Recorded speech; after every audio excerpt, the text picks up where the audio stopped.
তারেক রহমান দলের পক্ষ থেকে রাঙ্গুনিয়ার কান্ডারি হিসেবে ঘোষণা করেছেন। আল্লাহ তুমি তাকে কবুল আর মঞ্জুর করো। আল্লাহ রাঙ্গুনিয়ার আইনের শাসন ন্যায় বিচার করা হয়েছে। আল্লাহ তাকে তুমি আল্লাহ বেহেশত নসিব করো।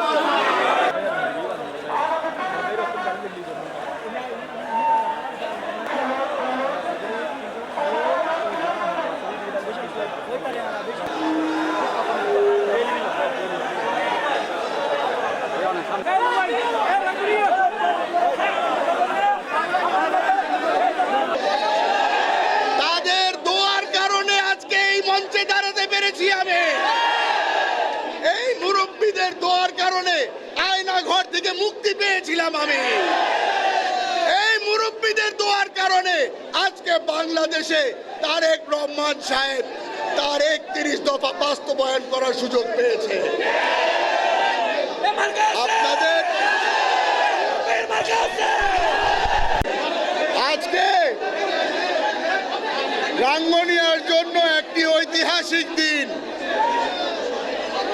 রাঙ্গুনিয়ার সকল শ্রেণীর মানুষ আজকে এক কাতারে দাঁড়িয়ে বলেছে তারা সকলেই সালাউদ্দিন কাদের চৌধুরীকে আবার চায়। আমাদের ভাগ্য খারাপ, আজকে সালাউদ্দিন কাদের চৌধুরী এই দিন দেখতে পাচ্ছে না। আপনাদেরকে আশ্বস্ত করতে চাই, যতদিন বেঁচে আছি মরহুম সালাউদ্দিন কাদের চৌধুরীর দেখানো সেই রাস্তায় আমি ইনশাআল্লাহ হাঁটবো। গতকাল রাতে আমাদের বাংলাদেশ জাতীয়তাবাদী দলের বেশ কিছু এলাকার বেশ কিছু কনস্টিটিউয়েন্সির প্রার্থী চূড়ান্ত হয়েছে।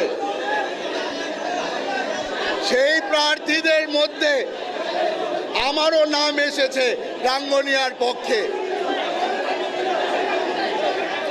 আজকে থেকে আমাদের নির্বাচনের কার্যক্রম শুরু হলো। আমাদের ঐতিহাসিক রাঙ্গুনিয়ায় যেখানে জিয়াউর রহমান সাহেবের মাজার আছে, সেই মাজারে আমরা দোয়া পড়ে আমাদের ইলেকশন ক্যাম্পেইন শুরু করলাম। আপনারা সকলে জানেন রাঙ্গুনিয়ার মধ্যে অনেকগুলি বড় বড় নেতা আছে, আমাদের মধ্যে অনেক গ্রুপিং ছিল।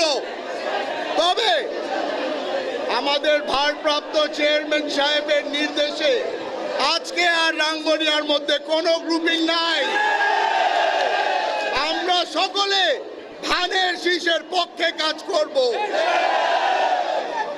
আপনারা সকলে জানেন তারেক রহমান সাহেব এবং বেগম খালেদা জিয়া সিদ্ধান্ত নিয়েছে তারা দুজনেই ইনশাআল্লাহ 2026 সালের ফেব্রুয়ারিতে দুজনেই নির্বাচন করবে। আমি এতদিন ভেবেছিলাম আমার ভাগ্য বেশ ভালো, ইনশাআল্লাহ একদিন সংসদে যাব তারেক রহমান সাহেবের সাথে। আজকে আপনাদের সকলকে বলতে পারি উপরে একজন আল্লাহ আছে যে আসলেই হুমাম কাদের চৌধুরীর ভাগ্য ভালো মতন দেখে রেখেছে। আমার সৌভাগ্য হবে রাঙ্গুনিয়ার প্রতিনিধি হিসাবে বেগম খালেদা জিয়া এবং তারেক রহমান সাহেবের পাশাপাশি বসার সংসদে। আমরা সকলেই এখানে যারা আছি আমরা সকলেই ধানের শীষের পক্ষে কাজ করব। আপনারা সকলে ওয়াদা করেন হাত তুলে ধানের শীষের পক্ষে কাজ করবেন। আপনাদের সকলের কাছে আমি একটা দায়িত্ব দিয়ে যাচ্ছি, রাঙ্গুনিয়ার যতগুলি মানুষ আছে তাদের কাছে সালাউদ্দিন কাদের চৌধুরীর পরিবারের পক্ষ থেকে সালাম পৌঁছে দেবেন। আপনারা সকলেই তারেক রহমান সাহেবের পক্ষ থেকে সালাম পৌঁছে দেবেন। আমাদের আমাদের লক্ষণ একটাই, বাংলাদেশ জাতীয়তাবাদী দলের 31 দফা বাস্তবায়ন করা।